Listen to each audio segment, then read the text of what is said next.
গোপালভোগ ধানৰ কঠীয়া আনিছিলোঁ তিয়াব লৈছোঁ এতিয়া যিহেতু মই পৰহি আনি পিনি ঘৰ পালোহি লৈ আহিছিলোঁ আপোনালোকে ভিডিঅ'টো পাইছিলে আপোনালোকক মই কি ধানৰ এবাৰ কঠীয়া কৰিব লৈছোঁ যিহেতু যোৱাটো বছৰ মই কৰিছিলোঁ এইটো বছৰ মই কৰিব লৈছোঁ ভাবিলোঁ যোৱা বছৰ বহুত এটা সুন্দৰ প্ৰডাকশ্যন পাইছিলোঁ আৰু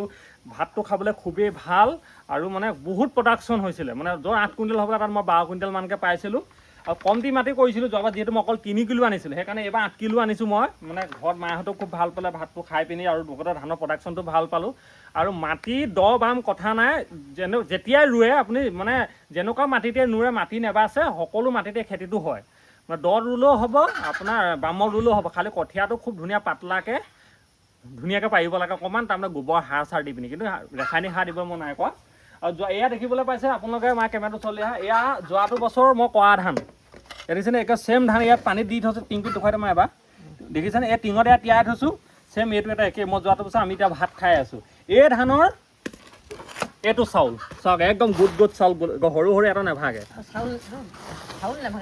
একদম নেভাগে দেখাত আমাৰ অসমত আগতে থকা পুৰণা কণ ধানৰ নিচিনা চাউল ধানটো দেখি কণ জহাটো নিচিনা কিন্তু কণ জহা নহয় এইটো ভাতটো খুব সোৱাদ খাবলৈ খুব ভাল লাগে খুব মানে মজা আৰু এটা পাকেট এয়া মই তিয়াবলৈ ফালি লৈছোঁ দেখিছেনে আপোনালোকে এইটো তিয়াই দিছোঁ মই 8 কেজি আনিছোঁ যিহেতু আমি মায়ে ক'লে যে আমি যি টি ধান মানে আমাৰ যিবিলাক লোকেল ধান আছে ধৰক কৰি থাকিলে মানে ধৰ যিটো প্ৰডাকশ্যন পাওঁ আৰু সেইটো প্ৰডাকশ্যনত আমি চলিবলৈ অকণমান দিগদাৰ হৈ যায় ভাতৰ কাৰণে কমি যায় সেইকাৰণে যিটো বস্তু খাই ভাল পাইছে সেইটো কৰিব লাগে আৰু সেই বুলি ভাবি আপোনালোককো মই ভিডিঅ'টো দিছিলোঁ যে দুটা পৰিলেই আপোনালোককো দিছিলোঁ যে আপোনালোকক আনি পিনি এই ধানবিধ কৰক মই দোকানখনৰ ফোন নম্বৰ লগাই দিছিলোঁ ধুনীয়াকৈ আৰু যিসকলে ফোন নম্বৰটো পোৱা নাই মই আকৌ লগাই দিছোঁ আৰু ধানটো হ'ল খুব ভাল আৰু আমি কোনো সাৰ চাৰ নামাৰোঁ যিহেতু আমাৰ পথাৰবিলাকত মই বিশেষকৈ সাৰ অকণো নমৰাকৈ যোৱাৰ পৰা যিটো প্ৰডাকশ্যন পাইছোঁ যদি আপোনালোকে মাৰিম বুলি ভাবিছে মাৰিব পাৰে আপোনালোকৰ নিজৰ চৰিত্ৰৰ কথা ভাতকেইটাই আৰু জৈৱিক থাকে ন আৰু তাৰ পক্ষে সাৰ নমৰাটোৱে ভাল এইটো হ'ল ধান দেখুৱাই আছোঁ ইটোৰ ভিতৰত দেখুৱাইছিলোঁ গোপালভোগ একদম ধুনীয়াকৈ 100% ভাল প্ৰডাকশ্যন দিয়ে একদম টেনশ্যন ল'ব নালাগে এইটো মই কৈছোঁ ইয়াত তেতিয়াহ'লে 4 কেজি হৈ যাব ন 3টা হ'লেই ন আৰু ধান যিটো তিওৱা পানী এনেধৰণে টিঙত তিয়াব ঘৰৰ ভিতৰতে ৰাখিব পানীটো বহুত চফা পানী ল'ব এনেধৰণে মই দেখুৱাই দিওঁ ইটো দিম আৰু এই পুখুৰী পানীত কিবা পানী তিয়াব নালাগে যিহেতু তাত বহুত বেমাৰ আজাৰ থাকে যে বেমাৰ আজাৰ বোলে আমাৰ কৃষকসকলে ঘপকৈ আপুনি মানে যিকোনো পানীত তিয়াই দিয়ে আৰু মই যিহেতু 24 ঘণ্টা তিয়াম 24 ঘণ্টাৰ পিছত টুকি দিম আপোনাৰ 24 ঘণ্টা তিয়ালেই হৈ যায় ধুনীয়াকৈ আৰু এইটো মই ফালি দি লওঁ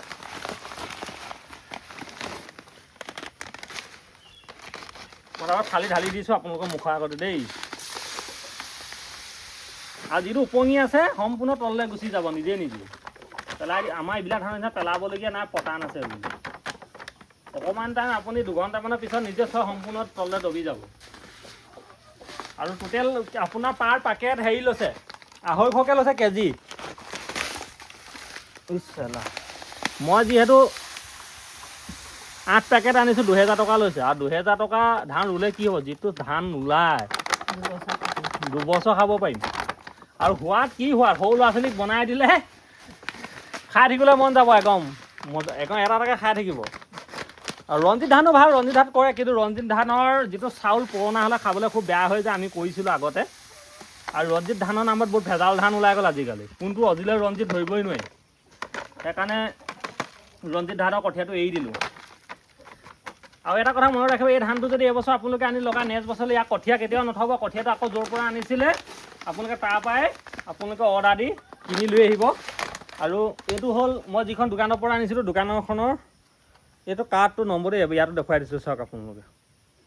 মই ফোন নম্বৰ বা দিয়ে দিম তেওঁ আকৌ যদি যিসকলে নম্বৰ পাইছে যিসকলে নাই পোৱা এই নম্বৰটো কণ্টেক্ট কৰিব পাৰিব ধুনীয়াকৈ একো টেনশ্যন নাই